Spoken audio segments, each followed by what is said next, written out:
গল্পের শুরুতে আমরা তেতসুয়া নামের একজন ছেলেকে দেখতে পাই। ছোটবেলা থেকেই নিজের মায়ের কাছেই অবহেলা আর খারাপ ব্যবহার সহ্য করতে হতো তাকে, কারণ জন্মের সময় তার জাদুকরী শক্তি ছিল অনেক দুর্বল। এই কারণেই তার মা মনে করত তেতসুয়া একদিন পরিবারের জন্য লজ্জার কারণ হবে, তাই জন্মের আগেও বহুবার তাকে শেষ করে দেওয়ার চেষ্টা করেছিল সে। কিন্তু সবকিছু বদলে যায় তেতসুয়ার 4 বছর বয়সে। সেদিন তার মা একটা ভয়ঙ্কর আর নিষিদ্ধ জাদুকরী পরীক্ষা করার সিদ্ধান্ত নেয়। এটা ছিল এমন এক অবৈধ রিচুয়াল যার উদ্দেশ্য ছিল তেতসুয়াকে পৃথিবীর সবচেয়ে শক্তিশালী শিশু বানানো, তার জাদুর ক্ষমতাকে বাড়িয়ে তোলা, তার শক্তির ধরন পুরোপুরি বদলে দেওয়া আর তাকে সর্বোচ্চ সীমায় পৌঁছে দেওয়া। কিন্তু এ ধরনের রিচুয়াল অনেক সময় নিয়ন্ত্রণের বাইরে চলে যায়। আমরা দেখি তেতসুয়া অপারেশন রুমে ভয় কাঁপছে আর কাঁদতে কাঁদতে বলছে তাকে ছেড়ে দিতে, কিন্তু কেউ তার কথা শুনল না। কিছুক্ষণ পর থেকেই তাকে বন্দির মতো রাখা শুরু হলো। পরিবারের লোকজন তাকে মানুষের মতো না দেখে পরীক্ষাগারের ইঁদুরের মতো ব্যবহার করত, এমনকি নিজের পরিবারের দাসের মতো জীবন কাটাতে হতো তাকে পরিবারের ব্যক্তিগত বডিগার্ড হিসেবেও ব্যবহার করা হতো। আর এখান থেকেই শুরু হয় তার আসল গল্প। ধীরে ধীরে তেতসুয়া নিজের জাদুর শক্তিকে নিয়ন্ত্রণ করতে শেখে। সে এমন এক ভয়ঙ্কর শক্তির মালিক হয়ে ওঠে যেটা দিয়ে মৃত মানুষকেও আবার জীবিত করা সম্ভব। কিন্তু সে এসব ক্ষমতার কথা নিজের পরিবারের কাছে গোপন রাখে, কারণ তার মা আর আত্মীয়রা এখনও তাকে দুর্বল আর মূল্যহীন ছেলে হিসেবেই দেখত, আর আগের মতোই অপমান আর ঘৃণা করত। যখন তারা বিমানে যাতায়াত করত তখন তেতসুয়াকে এমন জায়গায় বসানো হতো যেটা ইকোনমি ক্লাসের থেকেও খারাপ, ছোট অস্বস্তিকর জায়গা যেখানে ঠিকমতো খাবারও দেওয়া হতো না। আর পরিবারের বাকি সবাই আরাম করে বিলাসবহুল সিটে বসে ভালো খাবার আর পানীয় উপভোগ করত। একসময় আমরা দেখি তেতসুয়া চুপচাপ লাগেজের পাশে দাঁড়িয়ে আছে, সবাই নামা শেষ হওয়ার অপেক্ষায়। তখন তার বোন মিউকিটাকে দেখতে পায়। মিউকি এতটাই অহংকারী ছিল যে তেতসুয়ার সাথে নিজের রক্তের সম্পর্ক আছে এটাও সে মেনে নিতে চাইত না। এটা বুঝতে পেরে তাদের মা মিউকিকে বলল, এত বিরক্ত হওয়ার কিছু নেই, তেতসুয়া আমাদের কাছে শুধু একজন চাকরের মতো। এরপর বাড়ির কাজের মেয়ে হানামি সেখানে আসে। সে পরিবারের সবাইকে স্বাগত জানিয়ে ভেতরে যেতে বলে। হাঁটতে হাঁটতে মিউকি আবহাওয়ার প্রশংসা করল আর মায়ের কাছে একটু বাইরে হাঁটতে যাওয়ার অনুমতি চাইল। তার মা রাজি হল, তবে একটা অদ্ভুত শর্তে, তেতসুয়াকেও তার সাথে যেতে হবে। মিউকি এটা শুনে স্পষ্টই বিরক্ত হয়েছিল, কিন্তু তবুও মায়ের কথা মেনে নেয়। বাগানের মধ্যে হাঁটতে হাঁটতে সে নানা কথা ভাবতে শুরু করল। তেতসুয়া রক্তের সম্পর্কের দিক থেকে মিউকির ভাই হলেও মিউকি কখনো তাকে সত্যিকারের ভাই হিসেবে মনে করেনি। হাঁটতে হাঁটতে নানা চিন্তার মধ্যে ছিল সে। হঠাৎ তেতসুয়া তাকে টেনে পিছনে সরিয়ে নেয়। ঠিক তখনই সামনে থাকা 3 জন সৈন্যের সাথে ধাক্কা লাগতে যাচ্ছিল। সেই সৈন্যগুলো মিউকিকে বিরক্ত করতে শুরু করল, এমনকি তার গায়ে হাত দেওয়ার চেষ্টাও করছিল। কিন্তু তেতসুয়া চুপ করে দাঁড়িয়ে থাকেনি। সে শান্তভাবে মিউকিকে নিজের পিছনে সরিয়ে রেখে লোকগুলোকে ঝামেলা না করতে বলে চলে যেতে বলল। একজন সৈন্য এটা অপমান হিসেবে নিল। সে রেগে গিয়ে তেতসুয়ার দিকে জোরে ঘুষি ছুঁড়ে মারল, কিন্তু সবাই অবাক হয়ে গেল, কারণ তেতসুয়া খুব সহজেই সেই ঘুষি আটকে দিল। এমন দৃশ্য দেখে মিউকিও অবাক হয়ে যায়। এরপর সৈন্যগুলো একসাথে আক্রমণ শুরু করল, কিন্তু তেতসুয়া সব আঘাত এড়িয়ে গেল আর ঠেকিয়ে দিল। তারপর একটাই আঘাতে একজনকে মাটিতে ফেলে অজ্ঞান করে দিল। বাকিরা ভয় পেয়ে সঙ্গে সঙ্গে পালিয়ে গেল। সবকিছু শান্ত হওয়ার পর তেতসুয়া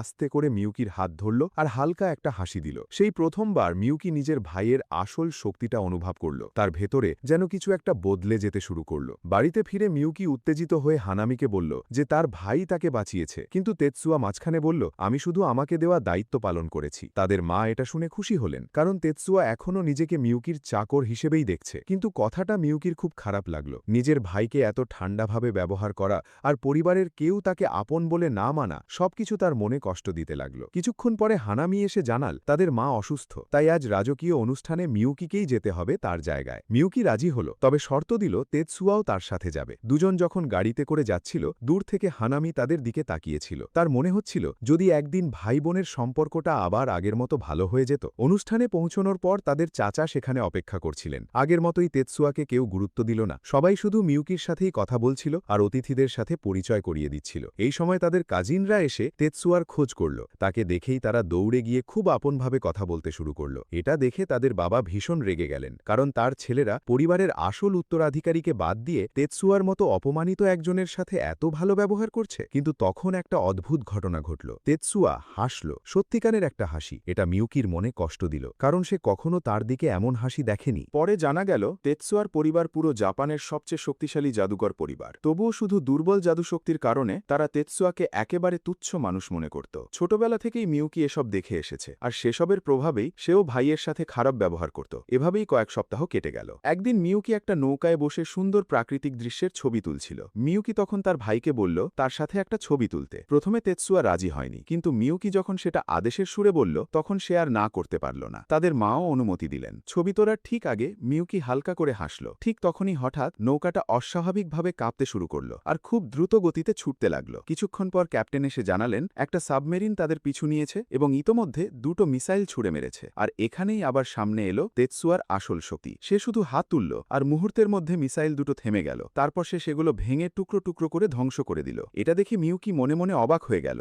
পরে জানা গেল তেতসুয়ার পরিবার পুরো জাপানের সবচেয়ে শক্তিশালী জাদুকর পরিবার। তবুও শুধু দুর্বল জাদুশক্তির কারণে তারা তেতসুয়াকে একেবারে তুচ্ছ মানুষ মনে করত। ছোটবেলা থেকেই মিউকি এসব দেখে এসেছে আর সেসবের প্রভাবেই সেও ভাইয়ের সাথে খারাপ ব্যবহার করত। এভাবেই কয়েক সপ্তাহ কেটে গেল। একদিন মিউকি একটা নৌকায় বসে সুন্দর প্রাকৃতিক দৃশ্যের ছবি তুলছিল। মিউকি তখন তার ভাইকে বলল তার সাথে একটা ছবি তুলতে। প্রথমে তেতসুয়া রাজি হয়নি, কিন্তু মিউকি যখন সেটা আদেশের সুরে বলল তখন সে আর না করতে পারল না। তাদের মাও অনুমতি দিলেন। ছবি তোলার ঠিক আগে মিউকি হালকা করে হাসল। ঠিক তখনই হঠাৎ নৌকাটা অস্বাভাবিকভাবে কাঁপতে শুরু করল আর খুব দ্রুত গতিতে ছুটতে লাগল। কিছুক্ষণ পর ক্যাপ্টেন এসে জানালেন একটা সাবমেরিন তাদের পিছু নিয়েছে এবং ইতোমধ্যে 2টো মিসাইল ছুড়ে মেরেছে। আর এখানেই আবার সামনে এলো তেতসুয়ার আসল শক্তি। সে শুধু হাত তুলল আর মুহূর্তের মধ্যে মিসাইল 2টো থেমে গেল। তারপর সে সেগুলো ভেঙে টুকরো টুকরো করে ধ্বংস করে দিল। এটা দেখে মিউকি মনে মনে অবাক হয়ে গেল, কারণ সব জাদুকরই জাদু ব্যবহার করার জন্য সিএডি নামের একটা বিশেষ ডিভাইস ব্যবহার করে, কিন্তু তেতসুয়া কোনো ডিভাইস ছাড়াই জাদু ব্যবহার করল।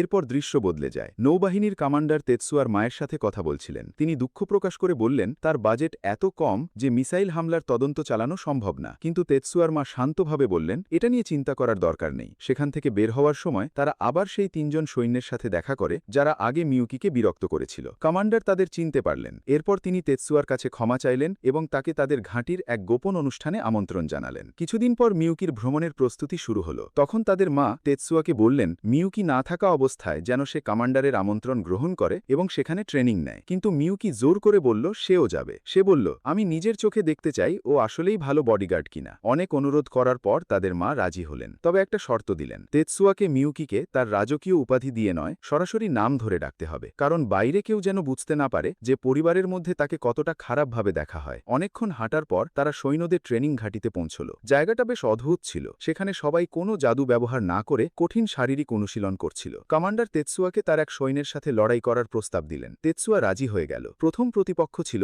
একজন বিশ্ব চ্যাম্পিয়ন বক্সার। লোকটা ভদ্রভাবে বলল সে তেতসুয়ার উপর বেশি জোর প্রয়োগ করবে না, কিন্তু ম্যাচ শুরু হওয়ার পরই সে ঝাঁপিয়ে পড়ল। আর তেতসুয়া অবিশ্বাস্য দ্রুততায় তার সব ঘুষি এড়িয়ে গেল। তারপর এক আঘাতেই তাকে মাটিতে ফেলে দিল। এরপর এলো আরেক সৈন্য যে তার ভয়ঙ্কর দ্রুত কিকের জন্য পরিচিত ছিল, কিন্তু তেতসুয়া এবারও সব আক্রমণ এড়িয়ে গেল এবং সুযোগ বুঝে এমন একটা আঘাত করল যেটা প্রতিপক্ষ ঠেকাতেই পারল না। শেষ চেষ্টা হিসেবে সেই সৈন্য তার সবচেয়ে শক্তিশালী কৌশল ব্যবহার করল, কিন্তু তেতসুয়া সেটাও উল্টো তার উপর ফিরিয়ে দিল এবং খুব সহজেই তাকে হারিয়ে দিল। সবশেষে সামনে এগিয়ে এলো তৃতীয় সৈন্যটা, সেই লোক যে আগে মিউকিকে বিরক্ত করেছিল। মিউকি ভয় পেয়ে গেল। সে তেতসুয়াকে থামতে বলল, কিন্তু তেতসুয়া এবার আর তার কথা শুনল না। সৈন্যটা এবার নিজের আক্রমণে জাদুর শক্তি ব্যবহার করল এবং তেতসুয়ার দিকে ঝাঁপিয়ে পড়ল, কিন্তু একদম শেষ মুহূর্তে তেতসুয়া সরে গেল আর একটা বিশেষ জাদু ব্যবহার করে লোকটার ভারসাম্য নষ্ট করে দিল। তারপর একটাই আঘাত করল আর সাথে সাথেই লড়াই শেষ। সৈন্যটা কিছুক্ষণ হতভম্ব হয়ে দাঁড়িয়ে রইল। পরে উঠে তেতসুয়ার জয়ের কথা মেনে নিল। সে নিজের পরিচয় দিয়ে বলল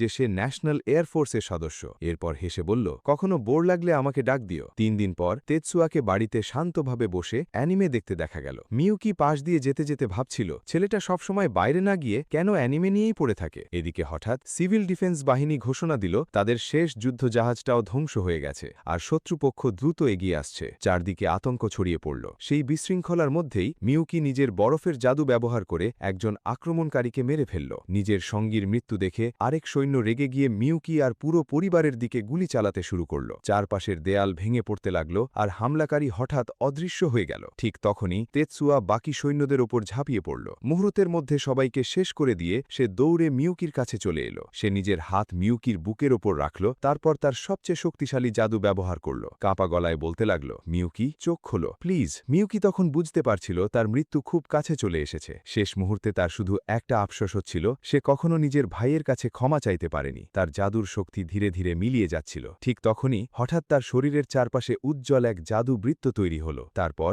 অবিশ্বাস্য কিছু ঘটল। তার ক্ষতগুলো ধীরে ধীরে সেরে উঠতে শুরু করল। মিউকি মনে মনে অবাক হয়ে ভাবল তাহলে কি সত্যিই আমার ভাই পৃথিবীর সবচেয়ে ভয়ঙ্কর জাদু আয়ত্ত করেছে। কিছুক্ষণ পর সে চোখ খুলল, সামনে মিউকিকে দেখতে পেল আর জীবনে প্রথমবার তেতসুয়া তাকে জড়িয়ে ধরল। মিউকিও তাকে শক্ত করে জড়িয়ে ধরল। এরপর উঠে দাঁড়িয়ে যখন সে নিজের মায়ের নিথর দেহটা দেখল তখন তেতসুয়া নিজের পিস্তল বের করে তার দিকে তাক করল। তারপর আবার জাদু ব্যবহার করে তার ক্ষত সারাতে শুরু করল, যেন তাকেও ফিরিয়ে আনতে পারে। একই সাথে সে হোনামির চিকিৎসাও করছিল, কিন্তু হোনামি পুরোপুরি শকে চলে গিয়েছিল, কারণ এই পৃথিবীতে এমন কোনো জাদু নেই যা মৃত্যুর ৩০ মিনিট পরে কাউকে আবার জীবিত করতে পারে। মিউকিও তাকে শক্ত করে জড়িয়ে ধরল। এরপর উঠে দাঁড়িয়ে যখন সে নিজের মায়ের নিথর দেহটা দেখল তখন তেতসুয়া নিজের পিস্তল বের করে তার দিকে তাক করল। তারপর আবার জাদু ব্যবহার করে তার ক্ষত সারাতে শুরু করল, যেন তাকেও ফিরিয়ে আনতে পারে। একই সাথে সে হোনামির চিকিৎসাও করছিল, কিন্তু হোনামি পুরোপুরি শকে চলে গিয়েছিল, কারণ এই পৃথিবীতে এমন কোনো জাদু নেই যা মৃত্যুর ৩০ মিনিট পরে কাউকে আবার জীবিত করতে পারে।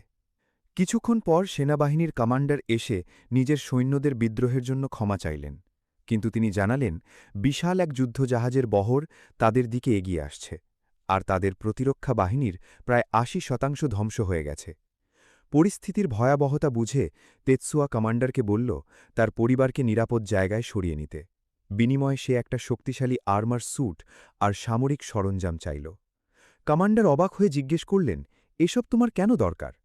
তেতসুয়ার চোখ তখন রাগে জ্বলছিল। সে শান্ত গলায় বলল, কারণ ওরা আমার বোনকে মেরে ফেলেছিল, আর আমি ওদের সবাইকে ছাই বানিয়ে দেব। কমান্ডার তেতসুয়ার কথায় রাজি হলেন, তবে একটা শর্ত দিলেন, যারা আত্মসমর্পণ করবে তেতসুয়াকে তাদের বাঁচিয়ে রাখতে হবে। কিন্তু তেতসুয়া ঠান্ডা গলায় বলল, ওরা আত্মসমর্পণেরও অধিকার রাখে না। এই কথা বলে সে হাঁটতে শুরু করল। মিউকিও দৌড়ে তার পিছনে গেল। সে বারবার অনুরোধ করছিল, প্লিজ যেও না, আমার জন্য নিজের জীবন ঝুঁকিতে ফেলো না। কিন্তু তেতসুয়া দৃঢ় গলায় বলল, আমি এটা নিজের ইচ্ছাতেই করছি। যে আমার বোনের ক্ষতি করবে তাকে শেষ করে দেওয়ার শপথ নিয়েছি। সেটা না করা পর্যন্ত আমি থামব না। এরপর সে আরও বলল, এই পৃথিবী আমার কাছে সবচেয়ে মূল্যবান একটাই জিনিস, আমার ছোট বোন। মিউকি অবাক হয়ে জিজ্ঞেস করল, তুমি এসব কি বলছ? তখন সে বুঝতে পারল তেতসুয়া না চেয়েই নিজের একটা গোপন কথা বলে ফেলেছে। কিন্তু সে থামল না, শান্তভাবে বলল, সময় হয়ে গেছে তোমার সত্যিটা জানার। চলে যাওয়ার আগে সে পিছনে না তাকিয়েই বলল, এই পুরো পৃথিবী আমার কাছে কোনো মূল্য নেই যদি আমার বোন না থাকে। সেই আমার সবকিছু। তাকে বাঁচানোর জন্য যদি পুরো পৃথিবী পুড়িয়ে ফেলতে হয় তাও আমি করব। এরপর সে সামনে এগিয়ে গেল আর সেনাবাহিনীর যুদ্ধবিমানগুলো উড়তে শুরু করল। শত্রুপক্ষের বিশাল যুদ্ধজাহাজের বহর দ্বীপে পৌঁছানোর পর তারা আক্রমণ শুরু করল। তেতসুয়ার দিকে গুলি ছোড়া মাত্রই সে নিজের অস্ত্র ব্যবহার করল। মুহূর্তের মধ্যে সব গুলি বাতাসে মিলিয়ে গেল। শুধু তাই নয়, সে নিজের ভয়ঙ্কর ক্ষমতা দিয়ে শত্রুদের অস্তিত্বই মুছে ফেলতে লাগল। আরও অবাক করা ব্যাপার হল, সে একই সাথে নিজের মৃত সাথীদেরও আবার জীবিত করতে শুরু করল।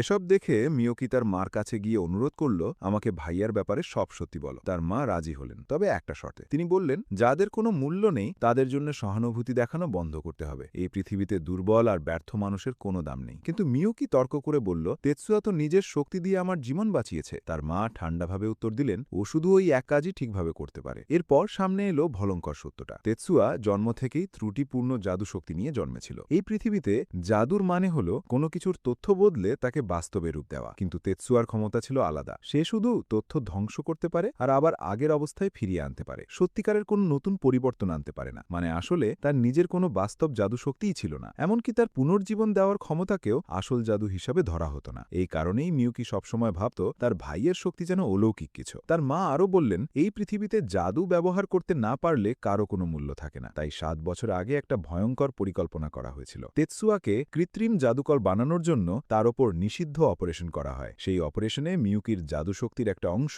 তার মস্তিষ্কে বসিয়ে দেওয়া হয়েছিল। কিন্তু সেই অপারেশন তার মনকেও বদলে দেয়। তার ভেতর থেকে মানুষের স্বাভাবিক অনুভূতিগুলো প্রায় পুরোপুরি মুছে যায়। প্রচণ্ড রাগ, গভীর দুঃখ, ঘৃণা, ভালোবাসা, এমনকি সাধারণ মানুষের আবেগও সে আর ঠিকভাবে অনুভব করতে পারত না। শেষ পর্যন্ত তেতসুয়ার ভেতরে শুধু একটাই অনুভূতি বেঁচেছিল, জাদু ব্যবহার করার একটা উদ্দেশ্য। বহু বছর বছর ধরে তার জাদুর কোনো মূল্য ছিল না। প্রতিদিন কঠিন ট্রেনিং করানো হতো তাকে, শুধু পরিবারের কাজে লাগার মতো একজন রক্ষী বানানোর জন্য। এই সত্য জানার পর মিয়োকি বুঝতে পারল একই অপারেশনের কারণে তার মাও নিজের আবেগ অনেকটাই হারিয়ে ফেলেছিলেন। তার মা শান্ত গলায় বললেন, তেতসুয়া শুধু একটা অনুভূতিই কখনো হারায়নি, তার ছোট বোনের প্রতি ভালোবাসা। সে নিজের পুরো জীবনটা কাটিয়েছে তোমার জীবনটা ভালো করার জন্য। হয়তো এই পৃথিবীতে শুধু তেতসুয়াই আমাকে সত্যিকারের মা হিসাবে দেখেছিল। সব সত্য জানার পর মিয়োকির মনে অপরাধবোধ জন্ম নিল। সে ভাবতে লাগল এতদিন ভাইয়ের সাথে যে খারাপ ব্যবহার করেছে তার জন্য কোনোদিন ক্ষমা পাওয়ার যোগ্য হবে কিনা। এদিকে শত্রুপক্ষের বাকি 6টা যুদ্ধজাহাজ দ্রুত দ্বীপের দিকে এগিয়ে আসছিল। তেতসুয়া তখন পুরো প্রস্তুত। ঘাটির ভেতরে থাকা বিশাল একটা ব্যারেলের উপর নিজের রাইফেল সেট করেছিল সে হোনামিকে জিজ্ঞেস করল, তুমি কি আমাকে সাহায্য করতে পারবে? কিন্তু হোনামি তখন কোনো উত্তর দিল না। কারণ তেতসুয়া এবার ব্যবহার করতে যাচ্ছিল তার দ্বিতীয় আর সবচেয়ে ভয়ঙ্কর ক্ষমতা। গোলাবর্ষণ শুরু করার আগে সে সৈন্যদের বলল, তোমরা সবাই এখান থেকে চলে যাও, শত্রুরা চলে আসার আগেই নিরাপদ জায়গায় যাও। কিন্তু সৈন্যরা রাজি হল না। তারা বলল শেষ মুহূর্ত পর্যন্ত তারা তেতসুয়ার সাথেই থাকবে। তেতসুয়া বিশাল ব্যারেলটা নিচের দিকে তাক করল আর গুলি ছুটতে শুরু করল। ঠিক তখনই শত্রুপক্ষের মিসাইল বৃষ্টির মতো তাদের উপর পড়তে লাগল। সৈন্যরা নিজেদের জাদুর ঢাল ব্যবহার করে বিস্ফোরণ ঠেকানোর চেষ্টা করছিল। অন্যদিকে তেতসুয়া তার ছোড়া আগের গুলিগুলোর গতিপথ হিসাব করছিল, যেন শেষ আঘাতটা একদম নিখুঁত হয়। ঠিক সেই ভয়ঙ্কর মুহূর্তে হোনামি নিজের মোটরসাইকেল নিয়ে দ্রুত সেখানে পৌঁছালো। সে বিস্ফোরণ আর তেতসুয়ার মাঝখানে দাঁড়িয়ে গেল তাকে বাঁচানোর জন্য। সৈন্যরা অবাক হয়ে ভাবছিল সে আর কতক্ষণ টিকে থাকতে পারবে। হোনামির শক্তি প্রায় শেষ হয়ে যাওয়ার আগে তেতসুয়া নিজের হিসাব শেষ করল, তারপর শেষ গুলিটা ছুড়ল। মুহূর্তের মধ্যে পুরো শত্রু যুদ্ধ জাহাজের বহর ধ্বংস হয়ে গেল। হোনামি হাঁটু ঘেড়ে মাটিতে পড়ে গেল। কিন্তু বিপদ তখনও শেষ হয়নি। সেই বিশাল বিস্ফোরণের কারণে একটা ভয়ঙ্কর সুনামি তাদের দিকে ধেয়ে আসছিল। কোনো মতে সবাই প্রাণ নিয়ে বেঁচে গেল, কিন্তু হোনামির জীবন আর বাঁচানো গেল না। সে তেতসুয়ার দিকে তাকিয়ে শান্ত গলায় বলল, আমি সবসময় একটা এআই হিসেবে তোমার পরিবারকে রক্ষা করার দায়িত্ব পালন করেছি। আজ অবশেষে সেই দায়িত্ব পূরণ করতে পেরেছি। তেতসুয়া যখন তার জীবন বাড়ানোর চেষ্টা করছিল তখন হোনামি তাকে থামিয়ে দিল। সে বলল, আমার পুরো জীবনে কখনো নিজের ইচ্ছামতো কিছু বেছে নেওয়ার স্বাধীনতা ছিল না, কিন্তু এবার অন্তত একটা জিনিস আমি নিজে ঠিক করতে পারি, আমি কোথায় মারা যাব। তারপর হালকা হেসে বলল, এবার আমি মানুষের তৈরি একটা যন্ত্র হিসেবে নয়, একজন সত্যিকারের মানুষ হিসেবে মরতে চাই। সে তেতসুয়ার কাছে শেষ একটা অনুরোধ করল, তার এই ইচ্ছাটা যেন সে পূরণ করে। এরপর হোনামি চোখ বন্ধ করল আর কখনো সেগুলো খুলল না। ওই ঘটনার 3 বছর পর তেতসুয়া আবার নিজের পড়াশোনা চালিয়ে যাওয়ার সিদ্ধান্ত নিল। তেতসুয়া শেষ পর্যন্ত ম্যাজিকের প্রথম হাই স্কুলে ভর্তি হল। সেখানে তার পরিচয় হয় প্রথম বর্ষের এক ছাত্রী মায়োমির সাথে। মেয়েটা নিজেকে স্টুডেন্ট কাউন্সিলের প্রেসিডেন্ট হিসাবে পরিচয় দিল আর স্কুল ঘুরে দেখাতে সাহায্য করার প্রস্তাব দিল। তেতসুয়া তার হাতে থাকা সিএডি ডিভাইস দেখে বুঝে গেল মেয়েটা শুধু সাধারণ কোনো প্রেসিডেন্ট না। সে নিজের পরিচয় দিল, তবে ভদ্রভাবে সাহায্যের প্রস্তাব ফিরিয়ে দিল। ভর্তি অনুষ্ঠানের সময় তেতসুয়া লক্ষ্য করল ব্লুমস নামে পরিচিত মেধাবী আর শক্তিশালী ছাত্রদের সামনে বসানো হয়েছে, আর উইডস যাদের দুর্বল মনে করা হয় তাদের পেছনে বসানো হয়েছে। এক মুহূর্তেই সে বুঝে গেল তার জায়গা কোথায়। কিছুক্ষণ পর চশমা পরা ছোটখাটো একটা মেয়ে এসে তার পাশে বসতে চাইল। সে নিজের নাম বলল মিজুকি আর তার বন্ধুর নাম এরিকা। কিন্তু এরিকার এলোমেলো অবস্থা দেখে তেতসুয়া একটু অবাক হয়ে গেল। তাকে এমন লাগছিল যেন পুরনো ভাঙাচোরা একটা গাড়ি যার আর কোনো দাম নেই। স্টুডেন্ট কাউন্সিল প্রেসিডেন্টের বক্তব্য শেষ হওয়ার পর মিউকি মঞ্চে উঠল নিজের বক্তব্য দেওয়ার জন্য, কিন্তু তেতসুয়ার কাছে তার কথাগুলো অর্থহীন লাগছিল। সে শেষ পর্যন্ত সেখানে বসে থাকতে পারল না। সেই যাতে মিউকি যখন তার জন্য কফি বানাতে যাচ্ছিল তখন হঠাৎ বুঝতে পারল স্কুলের কেউই তেতসুয়াকে আগে কখনো দেখেনি। এই চিন্তায় সে ভীষণ রেগে গেল। রাগের কারণে তার জাদু সক্রিয় হয়ে পুরো রান্নাঘর বরফে জমে যেতে লাগল। ঠিক তখন তেতসুয়া এসে তাকে শান্ত করল। সে বলল, আমাকে তো কেউ এখানে ভর্তি করাতেই যায়নি, তাই আমি কখনো তাদের কাছ থেকে কিছু আশা করিনি। পরদিন সকালে তারা ট্রেনিং গ্রাউন্ডের দিকে যাচ্ছিল। সেখানে পৌঁছানোর পর হঠাৎ একজন লোক তেতসুয়ার ওপর আক্রমণ করার চেষ্টা করল, কিন্তু তেতসুয়ার সাথে সাথেই পাল্টা আঘাত করল আর লোকটাকে ছিটকে ফেলে দিল। মাঝ আকাশেই আরেকজনকে লাথি মেরে আক্রমণ থামিয়ে দিল। ঠিক তখনই তাদের প্রশিক্ষক মিউকির সামনে এসে দাঁড়ালো। মুখে অদ্ভুত হাসি নিয়ে বলল, আমার তলোয়ারের ডোজোতে এত মন খারাপের মুখ কেন? তারপর আরো বাজে ভঙ্গিতে বলল, চলো তোমাকে আসল তলোয়ার চালানো শেখাই। সে মিউকিকে আক্রমণ করতে বলল, কিন্তু তেতসুয়া সামনে এসে দাঁড়িয়ে বলল, এত নোংরা আর জঘন্য আচরণ বন্ধ করুন। এটা শুনে প্রশিক্ষক রেগে গিয়ে বলল সে তেতসুয়াকে শিক্ষা দেবে। লড়াই শুরু হওয়ার পর তেতসুয়া বুঝতে পারল চারপাশে অদৃশ্য একটা বাধা তৈরি করা হয়েছে। এরপর প্রশিক্ষক প্রথম আঘাত করল, একের পর এক ঘুষি মারতে লাগলো আর শেষে তাকে দূরে ছুঁড়ে ফেলল। তবুও তেতসুয়া খুব সুন্দরভাবে মাটিতে নেমে দাঁড়ালো। এটা দেখে প্রশিক্ষক নিজেই অবাক হয়ে গেল। এরপর আরও কিছু দক্ষ যোদ্ধা একসাথে প্রশিক্ষকের ওপর আক্রমণ শুরু করল। যখন তাদের ওপর থাকা সীমাবদ্ধতা সরিয়ে নেওয়া হলো তখন তেতসুয়া পুরো ক্লান্ত হয়ে মাটিতে পড়ে গেল। মিউকি তাকে সাহায্য করতে এগিয়ে এলো, কিন্তু তখন সে খেয়াল করল তার পোশাক নোংরা হয়ে গেছে। সাথে সাথে সে একটা জাদু ব্যবহার করল আর মুহূর্তের মধ্যে পোশাক আগের মতো একদম পরিষ্কার আর ঠিকঠাক হয়ে গেল। পরের দিন পরদিন স্কুলে মিজুকি এরিকা খেয়াল করল তেতসুয়া কম্পিউটারে অসম্ভব দ্রুত কাজ করছে। তারা জিজ্ঞেস করতেই তেতসুয়া শান্তভাবে বলল,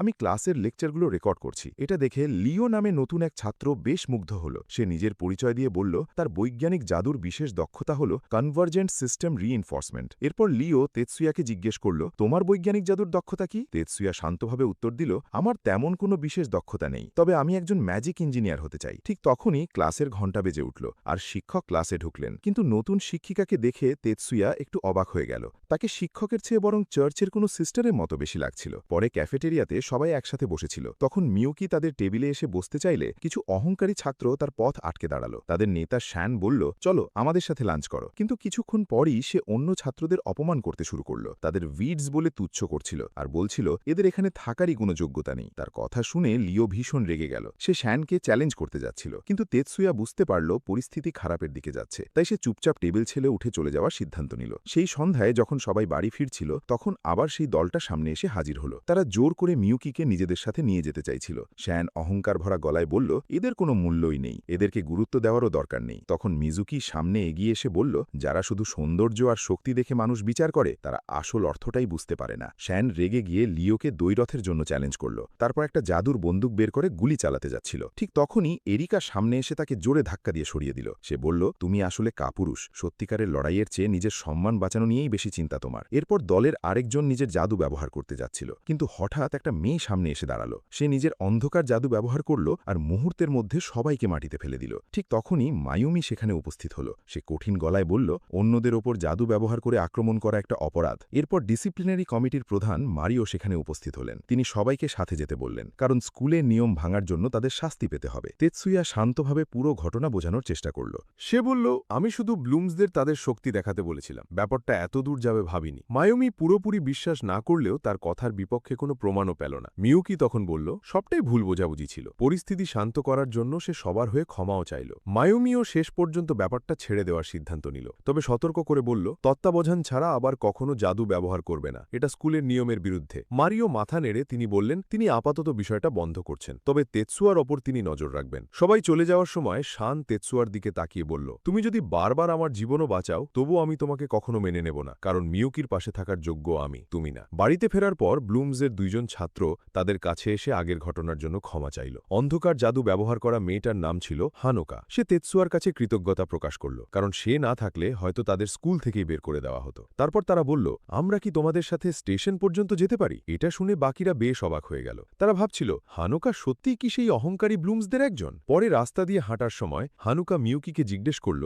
তুমি তোমার সিএডি এত নিখুঁতভাবে ক্যালিব্রেট করো কিভাবে? মিউকি উত্তর দিল, তেতসুয়া সিএডি নিয়ে অনেক এক্সপার্ট, ও খুব নিখুঁতভাবে এগুলো কেক করতে পারে। এরিকা তখন তেতসুয়ার দিকে তাকিয়ে বলল, তাহলে আমার ডিভাইসটাও একটু দেখে দেবে? তেতসুয়ার ডিভাইসটা পরীক্ষা করে বিরক্ত মুখে বলল, এটা তোমার মুখের চেয়েও বেশি অকাজের, সবসময় নিজেকে অসহায় দেখানোর চেষ্টা বন্ধ করো। পরের দিন মায়ুমি তেতসুয়া আর মিউকিকে দুপুরে তার সাথে দেখা করতে বলল। তারা স্টুডেন্ট কাউন্সিলে পৌঁছানোর পর মায়ুমি জানালো, প্রতি বছর নতুন ছাত্রদের মধ্যে একজনকে কাউন্সিলে নেওয়া হয়, আর এবার সে মিউকিকে সেই সুযোগ দিতে চায়। কিন্তু মিউকি সবাইকে অবাক করে দিয়ে তেতসুয়ার নাম প্রস্তাব করল। সে বলল, পরীক্ষায় ওর পারফরমেন্স আমার থেকেও ভালো ছিল, আসলে ও আমার চেয়ে অনেক বেশি জিনিয়াস। তারপর সে প্রস্তাব দিল যেন দুজনকেই কাউন্সিলে নেওয়া হয়। ঠিক তখন মারি বললেন, ডিসিপ্লিনারি কমিটিতে এখনও একটা জায়গা খালি আছে, আর তেতসুয়া সেই পদের জন্য উপযুক্ত হবে। মায়ুমিও সাথে সাথে তাতে সম্মতি দিল। কিছুক্ষণ পর ঘণ্টা বেজে উঠল। মারি বললেন, পরে সবাই যেন ম্যাজিক ট্রেনিং রুমে দেখা করে। সেখানে এরিকা প্রথমে সিস্টেম চালু করে আর নিজের মতে ঠিকঠাক গতিতে ডিভাইস ব্যবহার করতে লাগল। কিন্তু তেতসুয়ার পালায় আসার পর তার মনে হল সবকিছু খুব ধীরে চলছে। এতে সে হতাশ হয়ে পড়ল আর নিজের দক্ষতা নিয়েই সন্দেহ করতে লাগল। সেদিন অফিসে পৌঁছে সে ভাবতে শুরু করল, এই দায়িত্ব হয়তো তার নেওয়া উচিত না। সে নিজেকে এই পদের যোগ্য মনে করছিল না। ঠিক তখনই তার দেখা হলো স্টুডেন্ট কাউন্সিলের ভাইস প্রেসিডেন্টের সাথে। লোকটার চেহারা দেখে তেতসুয়া বেশ বিরক্ত হল, তবুও সে পাশ কাটিয়ে ভদ্রভাবে মিউকিকে শুভেচ্ছা জানাল। মনে মনে ভাবছিল, লোকটার চেহারা যেন বাঁধাকপির থেকেও খারাপ। এরপর মারি তেতসুয়াকে বললেন, চলো সরাসরি ডিসিপ্লিনারি কমিটির হেডকোয়ার্টারে যাই, তোমাকে তোমার দায়িত্বগুলো বুঝতে হবে। যাওয়ার পথে জ্যালো বলে উঠল, তেতসুয়ার এখানে কোনো জায়গা নেই, উইডসরা এসব পদ পাওয়ার যোগ্য না। মিউকি সাথে সাথে নিজের ভাইয়ের পক্ষ নিল। সে বলল, ওর কমব্যাট স্কোর পুরো স্কুলে সবচেয়ে বেশি, চাইলে ও যে কাউকে হারাতে পারবে। মিউকি আরও কিছু বলতে যাচ্ছিল, কিন্তু তেতসুয়া তাকে থামিয়ে দিল। তারপর সে সরাসরি জ্যালোকে একটা সিমুলেটেড ব্যাটেলের জন্য চ্যালেঞ্জ করল। এটা শুনে সবাই অবাক হয়ে গেল। কারণ তাদের বিশ্বাস ছিল জ্যালো খুব সহজেই তেতসুয়াকে হারিয়ে দেবে। জ্যালো আত্মবিশ্বাসে ভরপুর ছিল। সে ভাবছিল তার ক্যাড ব্যবহার করে খুব সহজেই জিতবে, কারণ তার ডিভাইস 1 সেকেন্ডে 2 বার পর্যন্ত ম্যাজিক অ্যাক্টিভেট করতে পারত। সে একটা শক্তিশালী মুভমেন্ট স্পেল ব্যবহার করে তেতসুয়াকে দেয়ালে আছড়ে ফেলতে চাইল। মারি তখন ম্যাচ শুরু করার নির্দেশ দিলেন, কিন্তু মুহূর্তের মধ্যেই সবাই হতভম্ব হয়ে গেল। এক ঝলকের মতো তেতসুয়া জ্যালোরের সামনে গিয়ে একটাই মুভে তাকে ফেলে দিল। কেউই বুঝতে পারছিল না সে এত দ্রুত কিভাবে সামনে চলে এলো। মারি ঘোষণা করলেন তেতসুয়া বিজয়ী। কেউ কেউ অবাক হয়ে বলছিল সে কি ভূত নাকি। মারি জিজ্ঞেস করলেন, তুমি কি কোনো সেলফ অ্যাক্সিলারেশন স্পেল ব্যবহার করেছ? তেতসুয়া শান্তভাবে বলল, না, এটা কোনো জাদু না, এটা ছিল শুধু শারীরিক মুভমেন্ট। মিউকি বলল, ও মাস্টার নিনজুৎসুর কাছে ট্রেনিং নিয়েছে। এটা শুনে মায়োমি জিজ্ঞেস করল, তাহলে কি এটা নিনজুৎসুর কোনো টেকনিক? তেতসুয়া ব্যাখ্যা করল, এটা আসলে একটা simple vibration spell, sky and wave ব্যবহার করা হয়েছে। শুনতে অদ্ভুত লাগলেও সে বুঝিয়ে বলল, শুধু স্কাই অ্যান্ড ওয়েভ দিয়ে কাউকে অজ্ঞান করা যায় না, যদি না সেটা ঠিকভাবে কনসেন্ট্রেট করা হয়। মায়োমি জিজ্ঞেস করল, তুমি এটা কিভাবে করলে? সুজুন উত্তর দিল, তেতসুয়া 3টে আলাদা ফ্রিকোয়েন্সিতে স্কাই অ্যান্ড ওয়েভ তৈরি করে জ্যালোরের দিকে পাঠিয়েছে। সেগুলো একসাথে রেজোনেট করে ভয়ঙ্কর মোশন সিকনেস তৈরি করেছে। এটা শুনে সবাই অবাক হয়ে গেল। তারা প্রশ্ন করল, এত দক্ষতা থাকা সত্ত্বেও তার ইভ্যালুয়েশন এত কম কেন?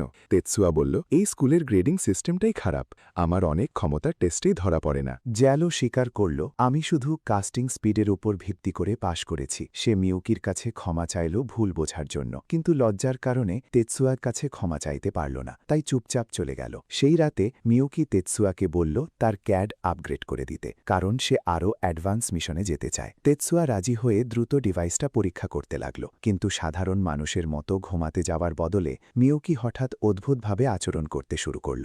সে নিজেকে দুষ্টু শয়তান হিসেবে রোল প্লে করতে লাগল আর বলল, তুমি কি আমার সাথে কোনো প্ল্যান করতে চাও? সে এমনকি জিজ্ঞেস করল মায়ুমিকে নিয়ে এসে রাতে থাকতে দেবে কিনা।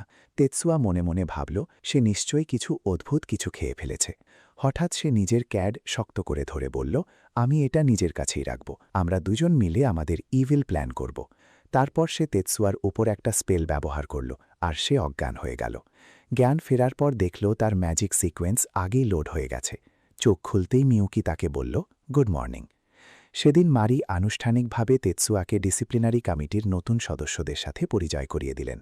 তারপর তাদের টহল শুরু করতে বললেন এবং সতর্ক করলেন যেন নতুন পাওয়ার কখনো অপব্যবহার না করে। তেতসুয়া টহল দিতে গিয়ে কিছু ছাত্র এরিকাকে জোর করে তাদের ক্লাবে যোগ দিতে বাধ্য করার চেষ্টা করছে। তেতসুয়া সেখানে নিজের ক্যাড ব্যবহার করে দ্রুত হস্তক্ষেপ করল। আক্রমণকারীদের সহজেই কাবু করে সে এরিকাকে সেখান থেকে নিরাপদে নিয়ে গেল। এরিকা স্বীকার করল সে একা থাকতে একদমই পছন্দ করে না, তাই তারা দুজন একসাথে কেন্দ্র ক্লাবের দিকে গেল। সেখানে গিয়ে তারা দেখল 2টা দল ট্রেনিং স্পেস নিয়ে তর্ক করছে। একজন অহংকারী ছেলে, যাকে সবাই পিগ বলে ডাকছিল, একজন মেয়েকে চ্যালেঞ্জ করল। মেয়েটার নাম মিয়াও, সে কেন্দ্র চ্যাম্পিয়নশিপে দ্বিতীয় হয়েছিল। ছেলেটা বলল সে কোনো জাদু ব্যবহার করবে না, কিন্তু মিয়াও সরাসরি বলে দিল, তুই মিথ্যাবাদী, জাদু ছাড়া তুই কিছুই পারবি না। তেতসুয়া পুরো ঘটনাটা রেকর্ড করছিল, বুঝতে পারছিল বিষয়টা বড় ঝামেলায় যেতে পারে। লড়াই শুরু হলে ছেলেটা আক্রমণ করল, কিন্তু মিয়াও তাকে সহজেই পরাজিত করল। সে বলল, এটা যদি সত্যিকারের যুদ্ধ হতো তাহলে আমি তোকে আগেই শেষ করে দিতাম। এতে ছেলেটা রেগে গিয়ে নিজের জাদু চালু করল। তার অস্ত্রটা ছিল vibration type magic weapon. Tetsuya বুঝে গেল এবার পরিস্থিতি বিপজ্জনক হয়ে যাচ্ছে। শেষ মুহূর্তে সে মিয়াওকে বাঁচিয়ে দিল এবং স্কাই অ্যান্ড ওয়েভ ব্যবহার করে শত্রুর অস্ত্র ঠান্ডা করে দিল। তারপর তাকে সহজেই ফেলে দিল। একজন ছাত্র তাকে ধরতে গেলে সে পালানোর চেষ্টা করল, আর সেই সময় আরও দুজন পরস্পরের সাথে ধাক্কা খেল। অন্যরা আক্রমণ করতে গেলে মিউকি সাহায্য করতে চাইল, কিন্তু তার কমান্ডার তাকে থামিয়ে দিলেন। এদিকে তেতসুয়া দ্রুতগতিতে ছাত্রদের মাঝখানে ঘুরে ঘুরে আঘাত করছিল, যেন একটা ঘূর্ণায়মান তীর। এটা দেখে ক্যাপ্টেন নিজেও অবাক হয়ে গেল। পরের দিন তেতসুয়াকে জানানো হলো জিমে আবার একটা মারামারি হয়েছে। সে সঙ্গে সঙ্গে সেখানে দৌড়ে গেল। গাছের মাঝ দিয়ে দৌড়ানোর সময় হঠাৎ একজন অজানা ব্যক্তি তার ওপর স্পেল ছুটতে চেষ্টা করল, কিন্তু তেতসুয়া আগেই বুঝে ফেলল স্পেলটা কী ছিল। সে মুহূর্তেই সোনিক ওয়েভ দিয়ে সেটাকে ভেঙে দিল। আক্রমণকারী পালিয়ে গেলেও যাওয়ার আগে তেতসুয়া তার হাতে থাকা একটা ব্রেসলেট দেখে ফেলল। এরপর কি হবে? তেতসুয়া কি সেই রহস্যময় আক্রমণকারীকে খুঁজে পাবে? আর এখানেই আজকের ভিডিওটি শেষ হয়। এর পরবর্তী পার্ট দেখার জন্য এই চ্যানেলকে সাবস্ক্রাইব করে আমাদের পাশেই থাকো। আর যদি এই ভিডিওতে 100টি লাইক আর 50টি সাবস্ক্রাইবার পূরণ করে দাও, তাহলে আমি খুব তাড়াতাড়ি এর পরবর্তী পার্ট নিয়ে আসব। দেখা হচ্ছে এর পরের ভিডিওতে। সেই পর্যন্ত ভালো থেকো, সুস্থ থেকো। ধন্যবাদ।